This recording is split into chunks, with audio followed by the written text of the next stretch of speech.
అమ్మో ఓయ్ ఒక గొప్ప వ్యక్తిని గుర్తు చేస్తున్నా నీకు ఈరోజు. ఎవరు? పులి సీత. ఓయమ్మ చాలా రోజులైంది. అవును, 5-6 నెలలైంది కౌంటర్ ఇచ్చి కదా. అవునా? పులి సీత చెప్తున్నదా, ఆంధ్ర రాష్ట్రంలో రోడ్లు పాలు పోసి పాలు ఎత్తుకునేటట్టున్నాయంట.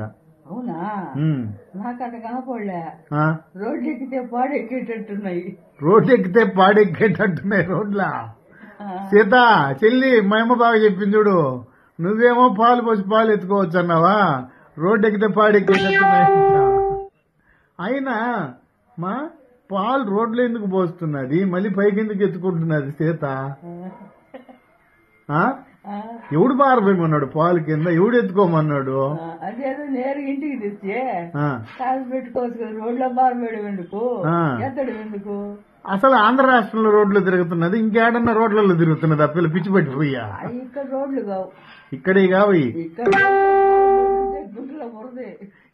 అది కాదు, పుట్టలో పోసిన పాలే బయటికి రావట్లా, గుడ్లో పోసిన పాలేమో ఏమొస్తాయి? సరే చెల్లి సీత, ఇదిగో సుబ్బన్న చెప్తున్నాడు, 5 లీటర్ పాలు తీసుకొని వస్తా, నువ్వు ఆడ చెప్తే ఆడ పోద్దాం రోడ్డు మీద. నువ్వు ఎత్తి పాలు తెల్లగానే ఉండాలి, మళ్ళీ కలర్ మారకుండా ఆ పాలు పైకి ఎత్తి కాఫీ పెట్టి పవన్ కళ్యాణ్కి ఒక గ్లాసు, లోకేష్ అన్నయ్యకి ఒక గ్లాసు, చంద్రబాబు నాయుడు బాబాయ్కి ఒక గ్లాసు ఇవ్వాలా. తర్వాత నువ్వు తాగాక నేను తాగుతా, సరేనా? పాలు పోసి పాలు ఎత్తేటట్టున్నాయా?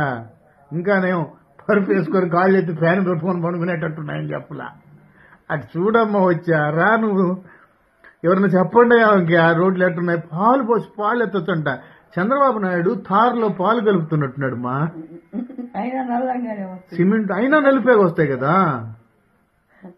అబ్బాబ్బాబ్బా.